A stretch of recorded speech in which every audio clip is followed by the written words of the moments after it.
Madami ang nagtatanong, ano na nga ba ang status ni Maverick Ahanmisi sa Barangay Ginebra, San Miguel matapos hindi ito maglaro sa exhibition game doon sa Taiwan kung saan nakasaba nga or nakalaban nga nila ang Taiwan Kings.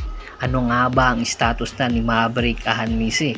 Ngayon nga off-season, ang Barangay Ginebra San Miguel ay busy sa pagre-rebuild ng kanilang roster. Opo, dalawang player nga po or key players ng Barangay Ginebra ang pinakawalan. Ito nga si Christian Stan Hardinger at Stanley Pringle. Tuluyan na ngang nilisan ang Barangay Ginebra San Miguel matapos ang ilang taon nitong pamamalagi sa Barangay Ginebra at ilang kampyonato na ang nakuha nito. Kaya naman itong si Maverick Ahanmisi nagsalita na matapos ang pananahimik nito na kung saan ang question nga ng mga fans ay bakit wala itong si Maverick Ahanmisi sa exhibition game doon sa Taiwan at hindi ito nakita. Sa katunayan, pinaliwanag na nga ni Maverick Ahanmisi ang kadahilanan kung bakit wala ito doon sa Taiwan. Dahil nga nasa Estados Unidos pa ito para magpahinga at magbakasyon. Pag-amin nga ni Maverick Ahanmisi, nagpaalam siya sa management at sa coaching staff, syempre kay Coach Tim Cone, na hindi muna ito makakapaglaro sa exhibition game dahil nga nagbabakasyon pa ito doon sa Amerika, na kung saan kasama nga niya ang kanyang pamilya para na rin magbanding kasi napakataas nga ng pwedeng paglaruan sa Governor's Cup pagkatapos ng Governor's Cup, Commissioner's Cup na. Kaya bibihira na lang silang magbabanding ng kanyang pamilya at kaya naman nilulubos-lubos niya na ang kanyang bakasyon. Sa katunayan, nag-a-update siya sa coaching staff kung ano ang nangyayari. Kara-araw, nagpapakondisyon ito, nag-i-exercise para nga sa pagbabalik nito sa Pilipinas ay handang-handa na itong si Maverick Ahanmisi para sa Barangay Ginebra San Miguel. Sa katunayan nga, kahapon sa kanilang media day ay dumating na itong si Maverick Ahanmisi para mag-represent para sa Barangay Ginebra San Miguel. Nang tanungin ito kung ano ang reaction niya sa trade na nangyari between Barangay Ginebra San Miguel at Terra Firma Jeep, ang sabi niya, ganoon naman talaga daw sa business nila sa PBA. Kaya nga, dapat handa ka palagi. Anytime kasi daw ay pwede kang ibigay sa kahit anong team. Pag-amin mismo ni Maverick Ahanmisi nang interviewin ito.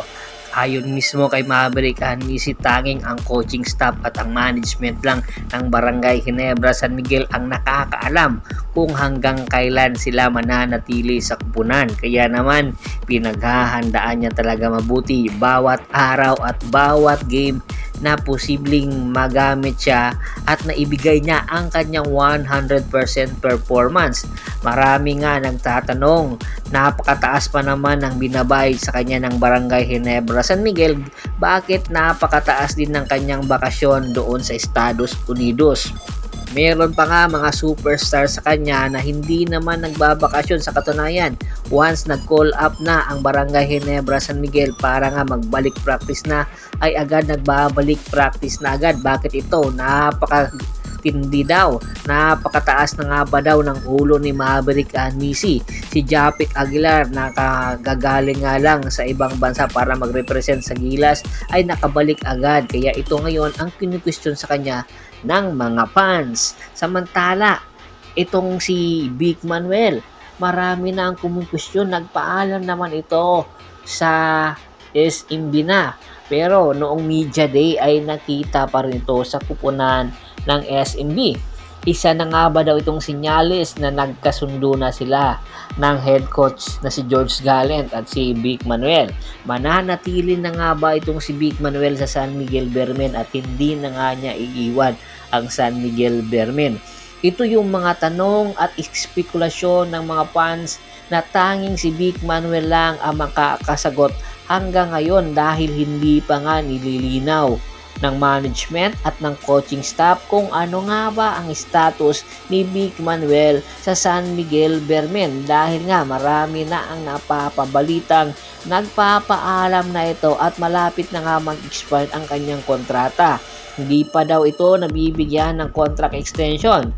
Pero kung sakasakaling mang daw mabigyan ito ng contract extension ay hindi na ito pipirma sa San Miguel Beermen at mas ikabubuti daw ng kanyang karera na lumipat na ng ibang kupunan or ibang liga.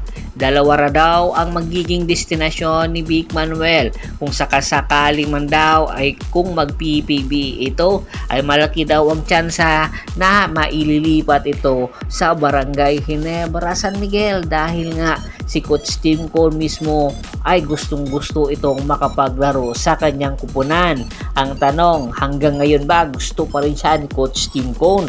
Dahil kung hindi na, ay malaking posibilidad na lilipat na itong si Vic Manuel sa MPBL na kung saan naghihintay nga sa kanya ang isang magandang opportunity na sa kupunan ng Pampanga Lanterns na kung saan hinahanap nga siya na magiging kapalit ni Justin Baltasar once na lisanin na ni Justin Baltasar ang Pampanga Lanterns at mag-umpisa ng maglaro at mag-ensayo para sa Pampanga Radar sa Converge Fiber Xers na kung saan malapit na nga mag-umpisa ang Governor's Cup. Ano sa tingin nyo? Dapat pa bang manatili itong si Vic Manuel sa San Miguel Beermen? Komento na sa baba ng video at pag-usapan natin yan. Once again, this is Percival Monteron at your service.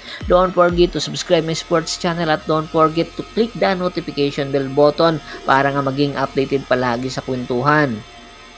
At bago pa man natin tapusin ang ating kwentuhan, shoutout muna tayo sa ating mga solid na followers na laging sumusuporta sa atin.